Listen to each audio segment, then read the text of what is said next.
Good morning, everyone. Welcome to Dream Big Today. My name is Debbie, and wow, have we got a story today. We're reading 2 Samuel 14 through 15:22.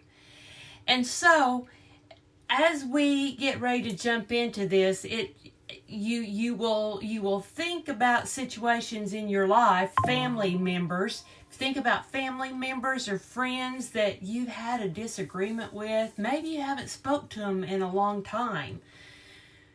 Maybe for generations nobody speaks to that side of the family. Well, let's read about David and his family, because David had all kinds of family issues. He was a great and mighty warrior, and he loved God, but man, he made a lot of mistakes. And so that can let us realize and understand that even though we make mistakes, we can still love God, and he loves us, and we just learn from our mistakes to not repeat those mistakes. So let's jump into the word today. And so David's got a friend that is going to kind of intercede for them. He's been thinking about what we can do to repair this relationship. Joab, which I believe is David's nephew. He realized how much the King David, longed to see Absalom. They've had all of these issues going on. He hadn't seen him in 3 years. And so he goes and seeks help. He gets this woman. It's like he's gone to get an actress to come and play the part of this lady that's got emotions all over the place, and she's got family problems, and they're just real similar to what the story about David is. Now we know that this is a ruse. This is what Joab has told him to say. And what he's trying to do is break into his hard heart by listening to somebody else's story to find himself in that story. And so now then, so here's this lady pretending, he tells her, pretend you are in mourning. Put your morning clothes on, don't put any lotions on, just look like that you're a total train wreck. And apparently she does it well. So Joab tells her what to say. And so whenever she approached the king, she bowed with her face to the ground in deep respect and cried out, "Oh, King, help me." I can just see the moment. She just looks like a wreck. And she's just, her whole body language is into this acting that she's doing. And he responds, "What's the trouble? I'm a widow." Well, that was another thing to just jerk his heartstrings, because widows really didn't have anybody to take care of them. Her husband's dead. My 2 sons had a fight in the field. Since no one was there to stop it, one of them killed the other. Now the rest of the family is demanding, "Let us have your son. We will execute him." Because see, the family was the ones to come take action for somebody that hurt their family, even though it was the family member that did it. No, in Numbers 35, 9 through 21, tells us how cities of refuge protect people from revenge. How blood avengers were to pursue the murderers. So this woman was asking for the king's protection against any claim against her. David guaranteed safety at the expense of judgment. So he said, "Leave it to me. Go home and I'll see that nobody touches him." So this is the story of the 2 sons, the made-up story of the 2 sons. She says, "Please swear to me by the Lord your God that you won't let anyone take vengeance against my son. I want no more bloodshed." And David says, "As surely as the Lord lives, Not a hair on your son's head will be harmed. And she said, please allow me to ask one more thing. Just one more thing. Don't you love that? Whenever we get down, we're nearing the punchline. Just one more thing is all I need to ask. And this is taking him off guard as she says that one more thing. He says, go ahead. Because she's already got his empathy. Why don't you do as much for the people of God as you've promised me? You've convicted yourself in making this decision because you've refused to bring home your own banished son.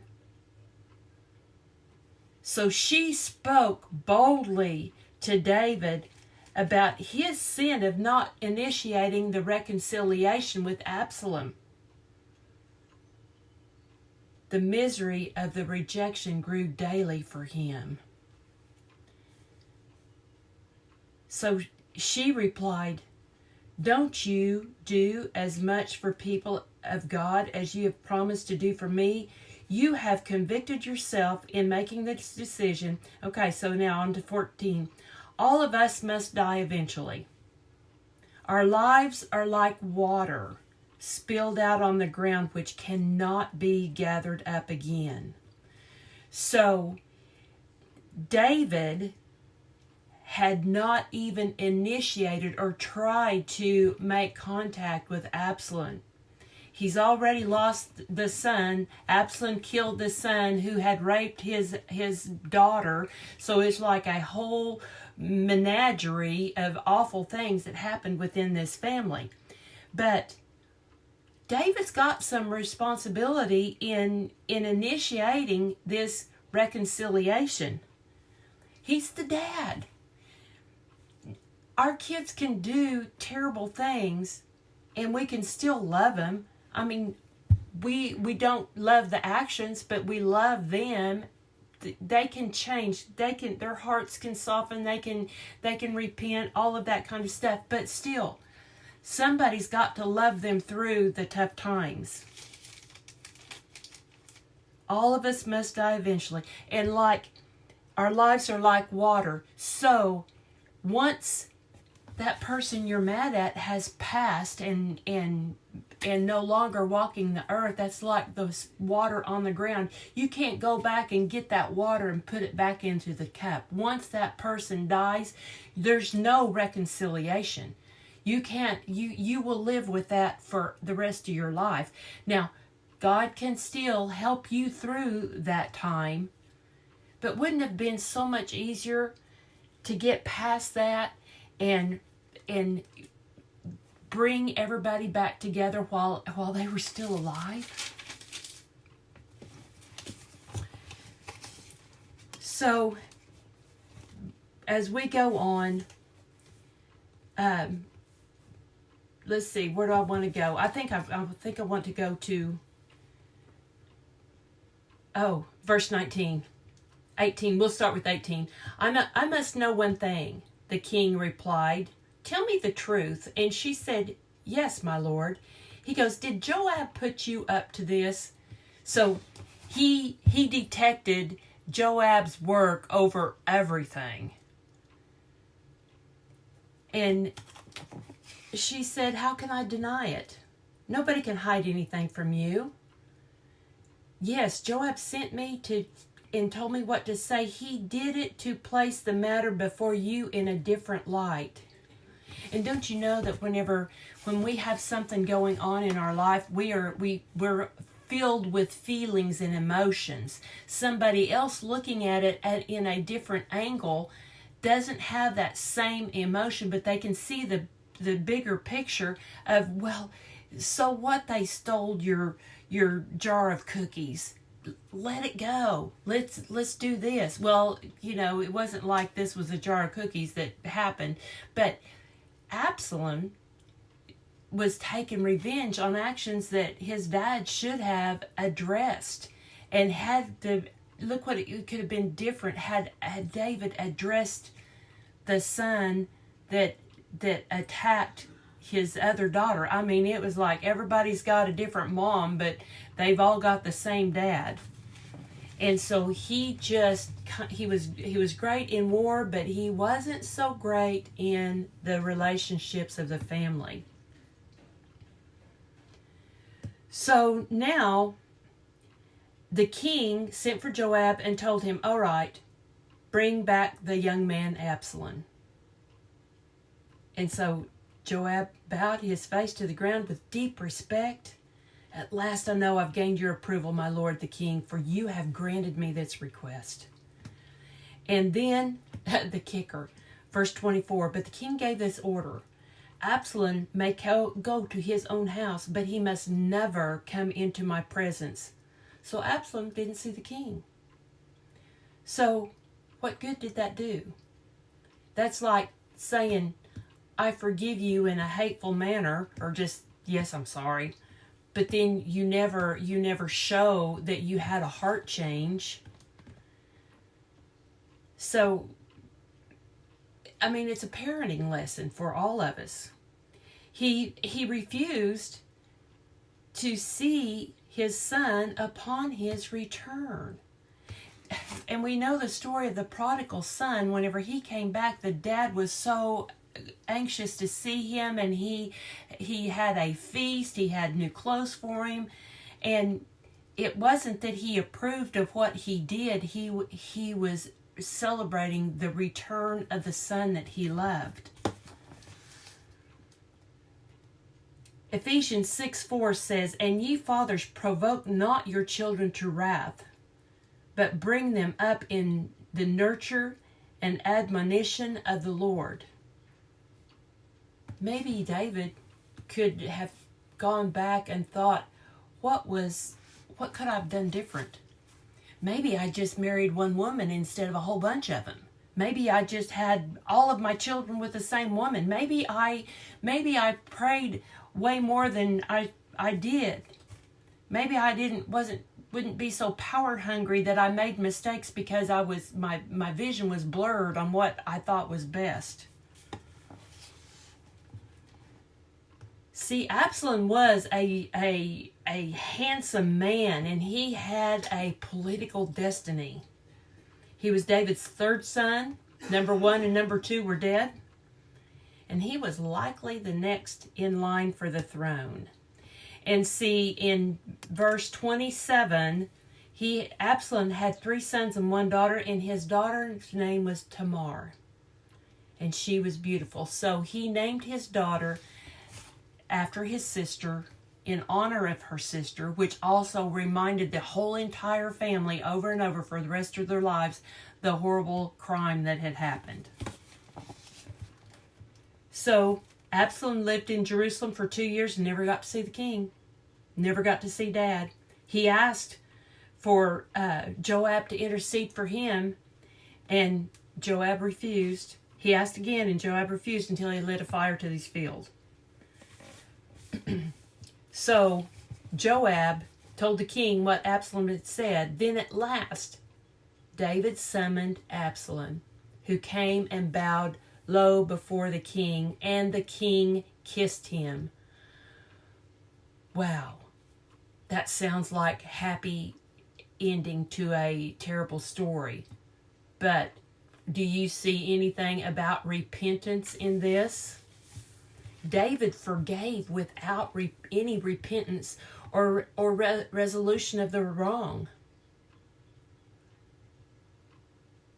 So the king kissed the betrayer. David was betrayed by Absalom, and he kissed his son. Jesus was betrayed by Judas, and the betrayer kissed Jesus. And the first betrayer in the whole creation was Satan. When he betrayed Eve in the garden, had her convinced that all you have to do is eat this apple. It's going to make you smart and beautiful, and you'll never have wrinkly skin, and all your kids will love you forever. And so what happened with that? Everything changed, and one son killed the other son. in Hebrews 12, 14, 15, I've got that marked in my Bible. Let me read that really quick. Make every effort to live in peace with all men and be holy. Without holiness, no one will see the Lord.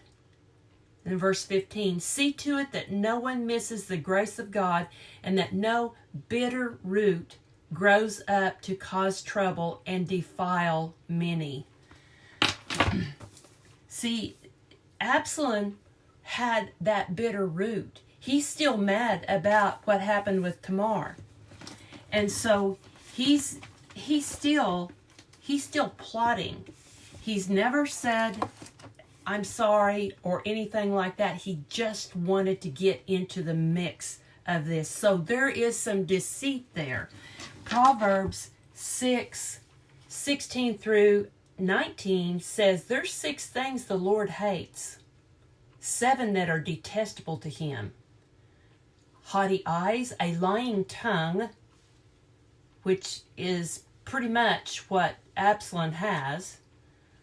Hands that shed innocent blood, there you go. A heart that devises wicked schemes. Feet that are quick to rush to evil. A false witness who pours out lies. And a man who stirs up dissension among brothers. Absalom is doing all of that with his passive dad. So Absalom in chapter 15, now then, he's there, he's living there. And so he's gone to the gate of the city. Everybody that walks by, they know that this is the king's son, and he talks to them, and he's building relationships with them, and he's telling them, oh, what are you here for? And they're telling him what they're there for. Oh, well, here's what I would do. If I was king, here's what I would do. And he did that with everybody that came through. He was being deceitful because his motive was to pull the kingdom away from his dad. So now, after 4 years, Absalom said to the king, let me go to Hebron to offer sacrifice. All right, so the king let him go. He went there, but while he was there, he sent secret messengers to all the tribes to stir up a rebellion. While he was offering the sacrifices, he sent for this other man, one of David's counselors who lived in Gibeah, and soon many others joined Absalom in the conspiracy. And I think I had read where one of them that he talked with was Bathsheba's dad, or one of the wives' dads. But anyway, so then verse 13, a messenger soon arrived in Jerusalem to tell David, all Israel has joined Absalom in a conspiracy against you. And he says, then we must flee. And so what I like to find the psalm that David wrote during this time that he's running. And if you go to Psalms 3, I feel like that, like, it's a good example that whenever we're going through a difficult time, journal. Get into the Word to see God's Word, because there's so many things that going to help you through those tough times. Now, David's writing, it's a short one, but this is when he was forced to flee his son. So chapter 3 of Psalms, Lord, I have so many enemies, so many who are against me. I'm reading this out of the Passion. Listen to how they whisper and slander against me, saying, look, he's hopeless. Even God can't save him from this. This is how David's feeling. He says, but in the depths of my heart, I truly know that you, Yahweh, have become my shield. You take me and surround me with yourself. Your glory covers me continually. You lift me up high. I have cried out to you, Yahweh, for from your holy presence you send me a father's help. Read the rest of that, because you see, David isn't wanting to go into battle with his son. He loves him. He didn't show it well at all, but he doesn't want to fight him. So the king returned and said to this leader, Ittai, of the men of Gath, "Why are you coming with us?" And the king said, "Go on back to Absalom, for you are a guest in Israel." And he tells him to go back, and finally Ittai says, "All right," or David says, "All right, you can come with us." So all of his men and family went along. Not as big as what this other part of the story was, but everything ties together. So as you read this today, just think about your family relationships. Is there somebody that you haven't been in contact with a long time that you need to call today? Today's the best day to start. Let's just change today and begin a new one. Invite somebody to your house for a cup of coffee. Somebody that you haven't had a conversation with in a long time because something was said and it probably wasn't even true. If it was true, then this is for time to take the high road and forgive them. See, Absalom never forgave anything. He didn't say, "I'm sorry." I don't see that David said, "I'm sorry." They just said, "Okay, we'll get together in the same room." Well, that didn't quite do it. So now, let's go to John 18, 1 through 24. And this is hours before Jesus is crucified. He says in verse 1, or it says in verse 1, after saying these things, Jesus crossed the Kidron Valley with his disciples and entered a grove of olive trees. And here's Judas the betrayer. Judas the betrayer knew of this place because Jesus had gone there. So Jesus crossed over the brook of Kidron. This small stream was the drainage from the temple and would be reddish from the blood of thousands of Passover lambs. This would have been a vivid reminder to Jesus of his soon sacrifice. One other thing I wanted to read out of the notes from the Passion, it says, David went up to Mount Olives weeping. Jesus went up also in sorrow. David went up to save himself. Jesus went up to save the world. So the garden, Gethsemane, means olive press. Jesus not only went to the garden to pray, but to be captured. He knew that's what was going to happen. He still went. He still went for us. He knew the Father's plan. Just as Adam fell in the Garden of Paradise, Jesus stood faithful in the Garden of Betrayal.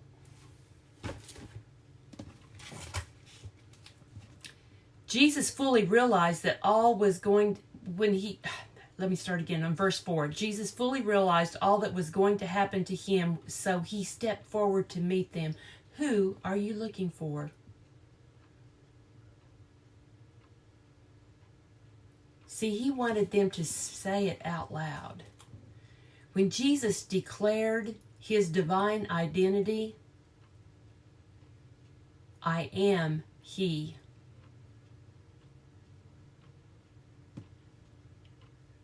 They all drew back and fell to the ground. Now see, this is a whole group of military people that has come. For one peaceful man, they felt the need to bring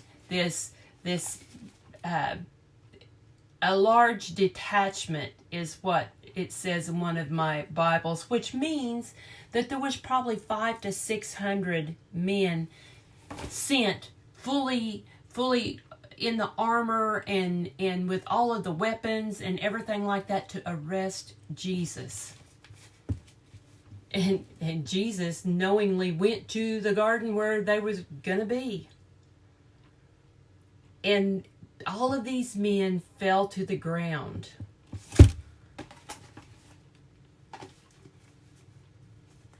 So they didn't trip over each other in surprise. All of them fell over. So for every one of these strong men that fell back to the ground, that was the power of God. Jesus was still in charge that night. He still had the power to let it be as it was, but how powerful is that to read what happened in this? All 500 to 600 fell down. Once more he asked them, "Who are you looking for?" And again they replied, "Jesus the Nazarene." So he said, "I am he." And then we have Simon Peter. He got his sword and he slashed off the right ear of Malchus, the high priest's slave. But Jesus said to Peter, "Put your sword back in the sheath. Shall I not drink from the cup of suffering my Father has given to me?" So the soldiers commanded, or their commanding officer said to arrest him, and they tied him up. But what it doesn't say in this particular writing of John is that Jesus put the ear back on him and it was healed. But Peter had promised to die with Jesus. We read that in Matthew 26:35. He tried to prove his faith by the sword, while he could not do so by his tongue. Man, let's prove our faith by our sword. Let's get that. Let's get the knowledge and the wisdom and everything that we can from our living word, and use that to come to people that aren't quite there. So it's possible that Peter chose a non-soldier, because see, it said that he is the high priest's slave, attacking him from behind to cut off the ear, because facing forward it wouldn't have been quite as easy as coming up behind him. So kind of a cowardice way of doing things. But John doesn't tell of that. In Luke 22:51, you read about that. And then we see Peter's denial. It talks about his first denial, and then it goes on to Annas interrogating Jesus. In verse 20, Jesus replied, "Everyone knows what I teach. I have preached regularly in the synagogues and the temple where the people gather. I have not spoken in secret. Why are you asking me this question? And those who heard me know what I said." And then Jesus, he asked questions. Jesus replied, "If I have said anything wrong, you must prove it. But if I'm speaking the truth, why are you beating me?" So it's real hard to prove someone wrong when they're speaking the truth. So what was their response to the truth? It was beating. They had no way to come up with anything else. They just didn't like what he said. They were following the orders of the people that was intimidated by Jesus. So I wonder, would we be strong enough to stand up and still speak the truth, knowing that the response would be beating? That's a tough one, isn't it? So that's, we need to be in prayer all the time for the non-believers, for the people that really don't know the word. And we might not actually be beat with a rod. Some people would be, but a tongue lashing is pretty brutal too. Doesn't draw blood, but it sure does crush the heart when you're trying to share Jesus with someone. Psalms 119, 97 through 112 is beautiful. And in that, again, it's an acrostic psalms, a poem, and we see, the little alphabet in there, and you can look that up to see what that stands for. But one of them I just want to share with you right now, and one I use over and over again, is 119 verse 105. Your word is a lamp to guide my feet and a light for my path. So please don't start anything whenever you're walking out into the darkness, as an example. But whenever I'm reading my Bible and I go, we've got our grandson, we're heading to the zoo today. And this word is going to light my path, even in the daytime of going to the zoo around many people. And so we can have, Jesus will point out people for me to pray for as I'm walking. And maybe I'll pray with somebody. You never know who he puts in my path. It's always an intercession. I love y'all. And today at noon, come back and you will see Leslie at noon. Love you, and you have a blessed day.